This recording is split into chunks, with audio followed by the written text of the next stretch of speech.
Hey everybody, Scoutcrafter here again, midweek Wednesday. Hope you're doing well.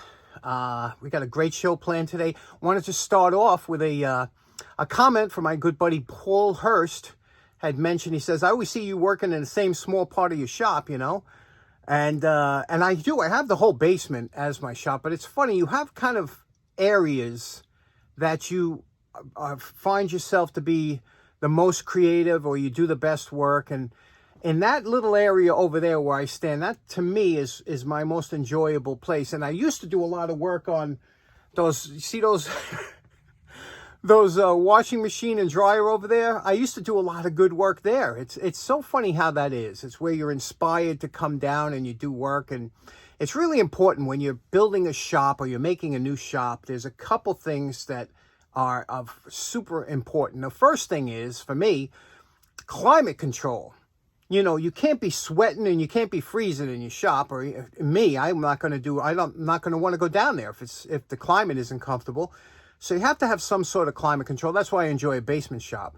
Secondly, when the shop I tore everything out of here and started new. And the first thing I did was electrical. Ran all the electrical around the whole shop. Then I did lighting. Ran all the lighting. And then third, I did the dust control. I ran dust control or whatever. And then from there, you could put in, your machines or whatever you want, and you might change it around as you see. I remember I had a couple radial arm saws. I thought I'd be using them all the time. I never use those things. I don't like them. I got two of them and I hate them. They're, very dangerous. I don't feel comfortable around the radial arm saw. You know what I mean? Table saw, okay, not the radial arm. And I thought it'd be just the opposite. Then it also depends on what kind of work you're doing. I was doing woodworking for a while. You need a lot more space. You're handling wood, things like that. And then I got into metalworking, and you want that a little bit more clean. You don't want all the dust getting on your metalworking equipment. And then, I start doing restorations, and then everything gets dirty. So it's strange. It all depends on what you're doing and where you're doing it and how your shop is set up. But your shop should always be a place that you want to go to. That's where you're the most creative. If you're freezing or you're sweating down the shop, or you got poor lighting, or you can't breathe, those are all things that are going to hamper your progress in the shop. But today, like I said, we got a couple things to get to. First of all, we all like the poor man's flea market, don't we? And this is a good time. Like I said, around the holidays, people start purging. They get rid of old stuff when they get new stuff. And the old stuff is the stuff I like. Let me show you some cool things that I picked up on the poor man's flea market this week.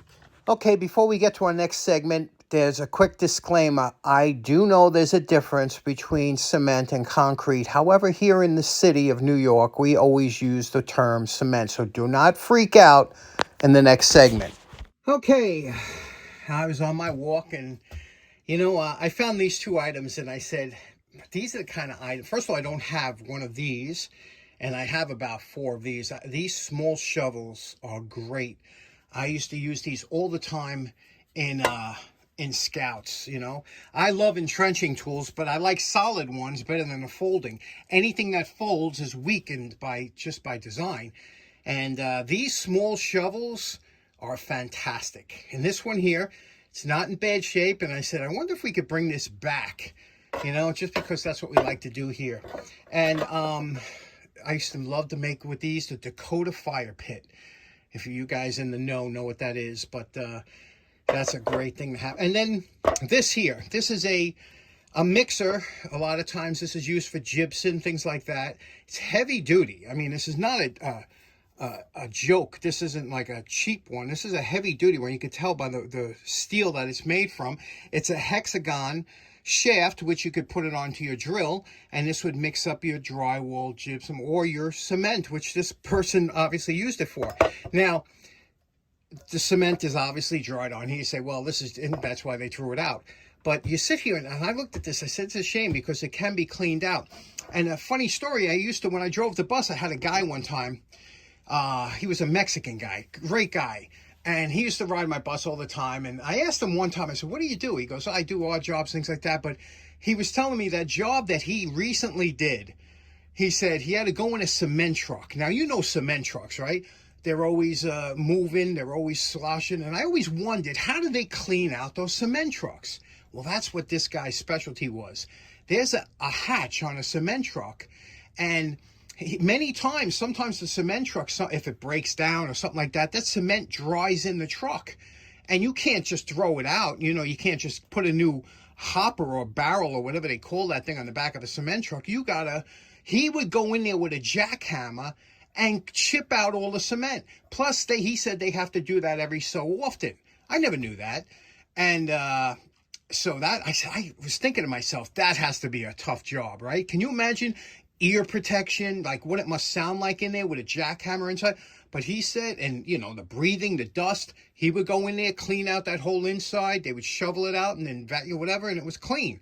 So I said, well, if he could do that, I could do this, right? Let me show you how the best way to get off something like a dried cement like this is, and bring this tool back into service. Okay, now it can be a little bit messy because you're breaking this off, so the best thing to have is, I use these bird seed bags. I go through 40 pounds a month of sunflower seeds for my birds.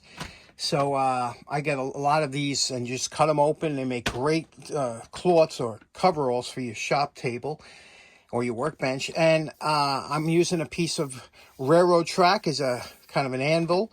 And you're going to want a ball peen hammer. This is where the ball peens shine. They're slightly harder steel. And you want a light one. You don't want a heavy one. This is a beautiful, this Stanley 4 ounce. This is great for chipping away. But here's a plum. This is small. And what you're going to do is you're going to place this onto here, and you're going to give light taps. And when you give light taps and quick taps, it's going to break up the cement on here, and you do that all the way around. The reason that you don't want to do a heavy banging on here is because you don't want to bend or mar the metal tangs underneath. You just want to chip off the cement, and when cement dries, it becomes quite brittle. So let's knock this off.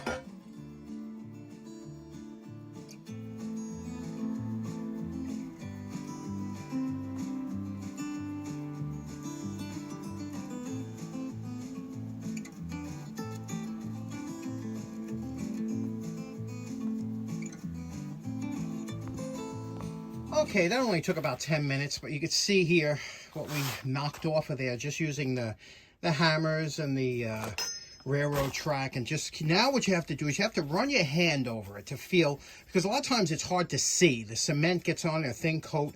See, like I feel a little piece here. You have to run your hand on there, and anytime you feel a piece, you have to knock it off. And then we'll take it to the wire brush, just because the reason you want these pretty clean is because you don't want to contaminate your new slurry or gypsum or cement or anything with, you know, old chipped, it could really ruin your day. So we'll take this to the wire brush, but you can see how it's coming now. And we're calling this project done. You can see the wire brush does a nice job of getting any residual grime or cement off there, whatever, the grout, who knows what it was. You know, these aren't too expensive, these tools, but it's always nice when you can bring back something from, you know, the garbage. And I always wanted one of these, but I guess I was the guy with the wooden stick that would mix it up. To get on the inside, you can use a hand wire brush, or you can use the homemade Irwin auger bit or spade bit that we made into a scraper. Is perfect for getting in there. And there we go. We're calling this one. What do you think? Okay, next up, I'm walking down the street, as you know, and what's staring right at me in the recycle can but this beautiful Hess truck. I have a thing, I always liked Hess trucks, especially the early ones when I was younger. These new ones that are more electronic, I figured be a good shelf queen or whatever. But let's take a look. It had 2 batteries in it. I pulled the batteries out. They were obviously old.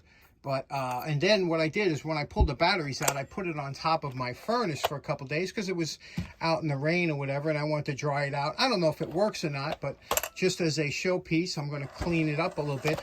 What do you say we pop a couple batteries? This is from 2011, and this truck was pretty popular back then because it came with a small race car in the bed.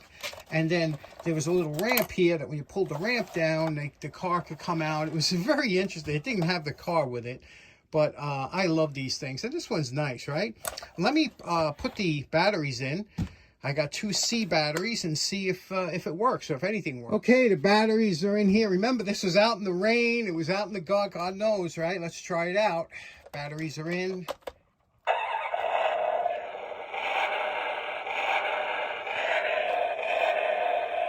Amazing. Let's try the second one. Third one.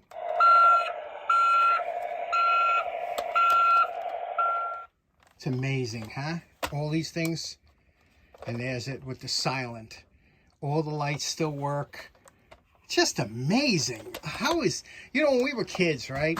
The Hess truck was one of the first trucks that came out. And that's on off. I guess you could have all lights come on if you throw the switch. Yeah, there's all lights are on. The Hess trucks, and here's the flashing. Everything flashing.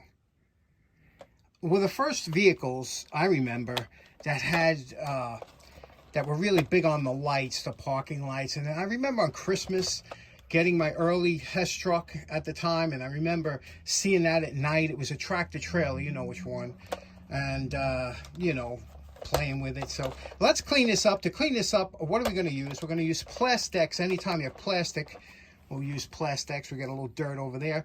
We'll clean it up, and we're good to go. Let's see. Now, what's interesting about this truck, and there are a lot of collectors out there that have, they're all mint in the box and stuff. This one was actually used, probably used outside, but it held up pretty well, except for some of the chrome. There's some of the chrome that's faded, but otherwise, and a little yellowing of the plastic, but otherwise it held up fairly well, right? And you know what's interesting? This thing has a suspension, front and rear. Look at this. A front and rear tight suspension. I guess there's other buttons here that do activation. And the rear ramp, when you're taking the car off, the ramp, listen. That ramp allows you to take the car off, and it had some noise, obviously. You could hear it. I think I pulled a little bit too far to come out. But very interesting. I got to tell you, you can have a lot of fun. Imagination was a big thing growing up for me. My grandparents and my parents really pushed to use your imagination, and a lot of us had these. We would spend all day out in the backyard pushing these things around, making sand pits and stuff, and now they have radio control vehicles that are unbelievable. Let's see what this looks like in the dark. Okay, now I don't know about you, but in my opinion, that is absolutely spectacular. I guess I never outgrew to. I love. Look at that. Look at the lighting through this. Whoever designed these trucks, first of all, it's not made from a cheap plastic. This is made from like a much higher quality plastics than previous like 70s and 80s toys. But everything still works, even after being outside for all the time. Look at the lights and everything. And again, all the features that the flashes, the buttons all work.